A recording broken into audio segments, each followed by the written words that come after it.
আগেও মুরগি ছিলাম আগেও মুরগি ছিলাম কলকাতা ফুটবল লিগের যে বড় ম্যাচটা হওয়া নিয়ে একটা অনিশ্চয়তা দেখা দিচ্ছে এই মুহূর্তে, যেটা শনিবার হওয়ার কথা। সেটা নিয়ে একটু সামগ্রিক একটা আলোচনা করব।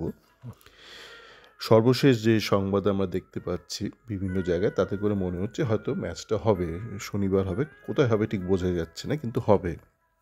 কিন্তু ম্যাচ হোক বা না হোক, তার ভেন্যু পরিবর্তন হোক, একটা বিষয় নিয়ে আলোচনা করব যে আগেও মুরগি ছিলাম কেন আমি বলছি। আমরা কি দেখলাম, এই কল্যাণীতে ম্যাচ হওয়া নিয়ে পুলিশের তরফ থেকে একটা আপত্তি জানানো হয়েছে, এবং সঙ্গত কারণে আপত্তি জানানো হয়েছে যে কল্যাণী স্টেডিয়ামে যে বর্তমানে যে ইনফ্রাস্ট্রাকচার রয়েছে, সেখানে east Bengal, Mohun Bagan, super giant, এই দুই ক্লাবে দুই ফ্যানদেরকে পুরোপুরি আলাদা করাটা একটু চ্যালেঞ্জিং। এবং আলাদা মানে এই নয় যে আপনি শুধু স্টেডিয়ামে বসিয়ে দিলেন আলাদা, তা কিন্তু নয়। ম্যাচের শুরুতে, ম্যাচের শেষে পর্যাপ্ত জায়গা আছে কি না তাদেরকে আলাদা করে ঢুকানো, আলাদা করে বার করা, বা কোনো কারণে যদি কোনো অস্থিরতা তৈরি হয় স্টেডিয়ামের চত্বরে, সেগুলো কি ইম্প্যাক্ট ফেলতে পারে আশপাশে, সেই সমস্ত ব্যাপার কিন্তু ভালো করে তলিয়ে দেখার দরকার রয়েছে। তো এই বিষয়ে আমরা দেখলাম চূড়ান্ত অপেশাদারিত্ব বা অপদার্থতার নিদর্শন রাখলেন যারা সংগঠনের সাথে যুক্ত, মানে ম্যাচটা সংগঠনের সাথে। মূলত দেখলাম অনেকে, মানে অনির্বাণ বাবু তো আছেনই আইএফএতে, তারপর এই মুহূর্তে উত্তর 24 পরগনা ডিস্ট্রিক্টে অ্যাডমিনিস্ট্রেশনে যিনি রয়েছেন নবাববাবু আছেন, ওনার একটা ফুটবল ক্লাবও আছেন, এবং উনি মাঝে মধ্যেই দেখি আমরা সোশ্যাল মিডিয়ায় এসে একে ওকে সারা দুনিয়ার নিন্দে করেন। কিন্তু যখন এখন একটা কাজ এসছে ওনাদের হাতে, আমরা দেখতে পাচ্ছি ওনারা কীভাবে কাজটা করছেন। তো দেখুন, এই যে একটা খুব অজুহাত আমরা শুনছি, বা এদের তরফ থেকে একটা জাস্টিফিকেশন শুনছি যে আগেও তো কল্যাণীতে ম্যাচ হয়েছে 11 বছর আগে, বা এরকম একটা বলতে থাকে, আগেও তো ম্যাচ হয়েছে, বড় ম্যাচ হয়েছে। কিন্তু আপনি দেখুন, সিকিউরিটি একটা ধারণা, তার কিন্তু পরিবর্তন হয়, তার অ্যাকসেপ্টেন্স লেভেল যে কতটা সিকিউর, এর কিন্তু কোনো মাপকাঠি নেই, মাপদণ্ড নেই। এটা যুগের সাথে সাথে পরিবর্তন হতে থাকে। যখন আমরা জানি যে ডায়মন্ড ম্যাচ হয়েছিল, সেটা আমি মাঠে বসেই দেখেছিলাম সল্ট লেক স্টেডিয়ামে। সেদিন প্রায় 1,20,000, 25-30, আপনি যদি সিকিউরিটি নিয়ে ধরেন তো ওরকম 1,30,000 এসেছিল মাঠে। কিন্তু এখন আপনারা দেখেন যে সল্ট লেক স্টেডিয়ামে কতজন ঢোকে, ম্যাক্সিমাম 66,000। কিন্তু সল্ট লেক স্টেডিয়ামে কতগুলো সিট আছে, বাকেট চেয়ার, 85,000। কিন্তু 66,000 কেন ঢোকে, নিশ্চয়ই আপনারা অনেকে ভেবেছেন কোনো দিন। আমি এটা নিয়ে আগেও আলোচনা করেছি, আমার চ্যাট ফর্মে তো বহু লেখালেখি করেছে এটা নিয়ে। দেখুন, আগে তাহলে এটা বুঝতে হবে 66,000টা কেন হলো 85,000 যেখানে বাকেট চেয়ার রয়েছে।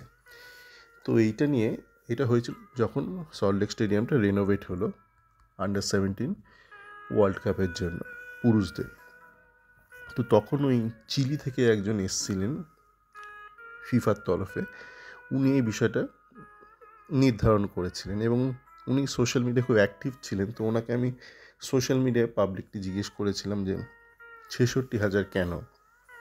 তো উনি ব্যাখ্যা দিয়েছিলেন যে এক্সিট ক্যাপাসিটি মানে ধরুন কোনো একটা গোলযোগ ঘটলো মাঠে,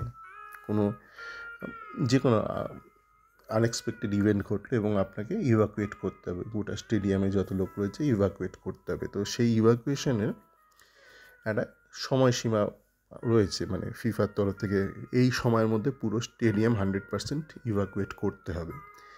তো ইভাকুয়েট আপনি করবেন কী করে? আপনাকে তো যে এক্সিট, আপনার যে প্যাসেজগুলো আছে সেই দিয়ে লোকজনকে বাইরে বার করতে হবে। তো সল্ট লেক স্টেডিয়ামে এই মুহূর্তে যে এক্সিট ক্যাপাসিটি আছে, যে নির্ধারিত সময়সীমাটা রয়েছে, সেই সময়সীমার মধ্যে 66,000 লোককে বার করা যাবে, 85,000কে বার করা যাবে না। সেই জন্য কিন্তু 66,000 অ্যালাউ করে সল্ট লেক স্টেডিয়ামে ম্যাক্সিমাম ক্যাপাসিটি। যদিও সিটিং ক্যাপাসিটি কিন্তু 85,000, মানে প্রায় 20,000 কম অ্যালাউ করে। এই জন্যই যে ওই নির্দিষ্ট সময়সীমার মধ্যে বার করতে পারবেন না। তো তখন আমি বলেছিলাম যে এটা তো একটা ফিফা স্ট্যান্ডার্ড, খুব ভালো মানুষের সাবধানতার জন্য কিন্তু সেই স্ট্যান্ডার্ড কি আমরা জীবনের প্রতিটা ক্ষেত্রে পালন করি?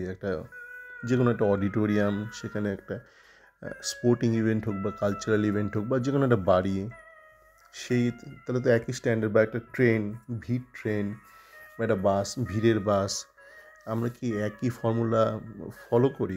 করি তো না, মনে তো হয় না করা হয়। তো সেই জন্যই বলেছিলাম যে ঠিক আছে, আপনাকে সবসময় ফিফার নিয়ম যে মানতে হবে তার কোনো মানে নেই। আপনি একটু বাস্তববাদী কিছু নিয়ম করুন, অন্তত যেটা আপনার দেশের বাকি জিনিসের সাথে একটা সামঞ্জস্য থাকে। আপনি এমন নয় যে একদিকে আপনি মানে একদম ভিড় ঠাসা অডিটোরিয়াম, সিনেমা হল, মাল্টিপ্লেক্স করে দিচ্ছেন, কোনো এক্সিট ক্যাপাসিটি নেই। আবার একধারে আপনি ফিফা স্ট্যান্ডার্ড পালন করছেন ফুটবল ম্যাচের ব্যাপার। মানে এমন হতে পারে না যে মানুষের জীবনের মূল্যটা বদলে যায় সে ফুটবল ম্যাচ দেখতে গেল, না ক্রিকেট ম্যাচ দেখতে গেল, নাকি আপনার একটা সিনেমা দেখতে গেল।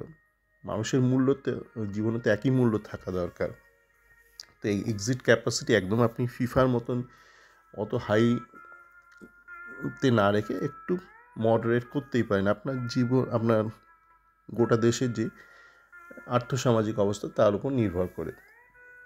তো যাক গে, আপনার সুতরাং দেখছেন যে এই যে সিকিউরিটির ব্যাপারটা, এটা কিন্তু একটা পারসেপশন এবং এর স্ট্যান্ডার্ড বদলে যায় যুগের সাথে সাথে।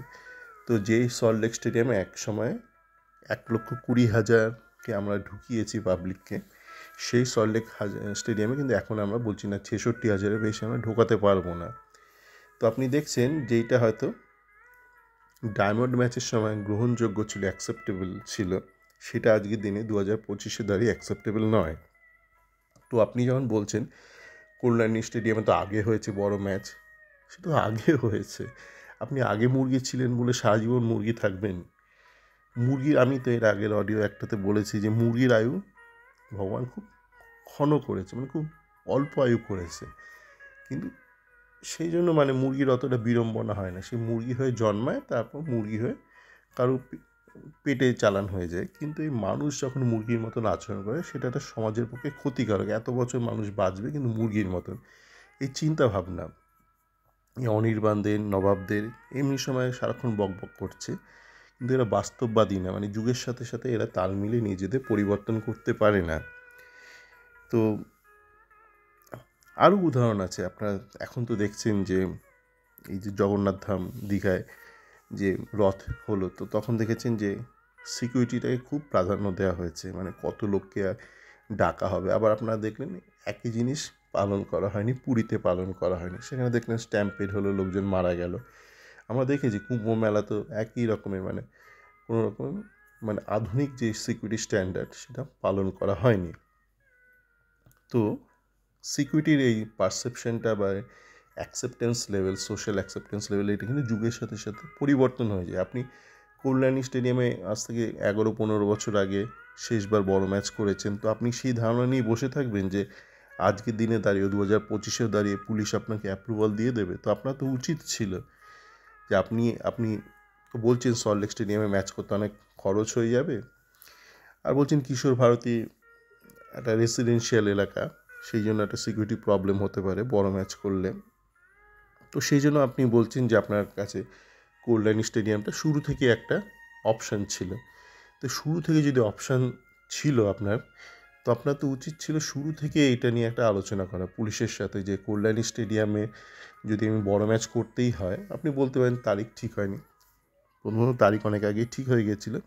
তাছাড়াও এটা তো তারিখের ব্যাপার না যে কল্যাণী স্টেডিয়ামে কম্পিটেন্সি আছে কি না, বা না থাকলে সেটা কি করতে হবে যাতে করে সেখানে বড় ম্যাচ করা যেত। এইটা তো অনেক আগে এটা নিয়ে কাজ করার কথা ছিল। এখন ম্যাচে 1 সপ্তাহ আগে আপনি এটা নিয়ে কেন কাজ শুরু করলেন? এখন বোধহয় মানে সরকার থেকে বোধহয় দেখা হচ্ছে ব্যাপারটা। এই প্রত্যেকটা বিষয় আমরা দেখছি, আইএফএ হোক, ইস্টবেঙ্গল কর্তার হোক, সবসময় সরকারের কাছে যাচ্ছে। মানে ঠিক আছে, কিছু ব্যাপারে, অর্থের ব্যাপারে আপনার অবশ্যই সরকারের উপর আপনাকে নির্ভর করতে হবে, ফুটবলের ক্ষেত্রে বিশেষ করে সেসব ব্যাপারে ঠিক আছে, আপনি সরকারের কাছে যান, স্পন্সর, ইনভেস্টার, সরকারের অবশ্যই দায়িত্ব। কিন্তু এই ছোটো ছোটো বিষয়গুলো, লজিস্টিক্যাল বিষয়গুলো, অ্যাডমিনিস্ট্রেটিভ বিষয়গুলো, এইগুলোর জন্য মানে সরকারকে আপনাদের ভাবতে হবে। তা আপনারা ওই চেয়ারে বসে আছেন কেন? মানে আপনাদের কি বাড়িতে চেয়ার নেই? তো বাড়িতে গিয়ে বসুন। আপনারা গাল ভরা এটা ওটা কথাবার্তা বলছেন ভারতীয় ফুটবল নিয়ে। আপনি তো সাধারণ একটা টুর্নামেন্ট আয়োজন করতে পারছেন না। এটা উত্তর 24 পরগনার পক্ষে এটা গর্বের বিষয় যদি কল্যাণী স্টেডিয়ামে বড় ম্যাচটা হয়। তো উত্তর 24 পরগনা স্পোর্টসের দায়িত্ব পেলেন আপনি একটা, আমি নবাববাবুর জন্যই বলছি, একটা দায়িত্ব পেলেন, দায়িত্বটা এইভাবে আপনি ছড়ালেন। তো এইভাবে কিন্তু কিছু হবে না। অনেক বড় বড় কথাবার্তা বলবেন, আপনার প্রত্যেকে বলবেন, আপনার সোশ্যাল মিডিয়ায় এটা ওটা সেন্টিমেন্টাল গল্প দেবেন, কার কোথায় মা মারা গেছে, বাবা মারা গেছে, সেই নিয়ে পাতার পর পাতা লেখালেখি হচ্ছে, লাইক শেয়ার সাবস্ক্রাইব সব কিছুই হচ্ছে।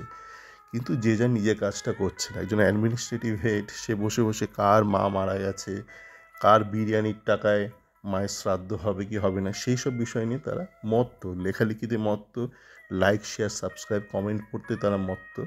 কিন্তু একটা ফুটবল, একটা বড় ম্যাচ আয়োজন, সেই জন্য কী কী করতে হবে, কী কী প্রস্তুতি দরকার, কী কী ভাবনা চিন্তা দরকার, তার কোনো দরকার নেই, তার কোনো প্রয়োজনীয়তা নেই এদের জীবনে। তো এইটাই আলোচনা, আশা করি শনিবার বড় ম্যাচ হবে, কল্যাণীতে হোক বা যেখানেই হোক। এই যে সমস্যাটা নিয়ে আলোচনা করলাম, এই সমস্যাটা কিন্তু এড়িয়ে গেলে চলবে না, এটা পুনরাবৃত্তি ঘটতে থাকবে বারবার আমাদের জীবনে। তো সেই জন্য এই বিষয়টা নিয়ে আলোচনা করা।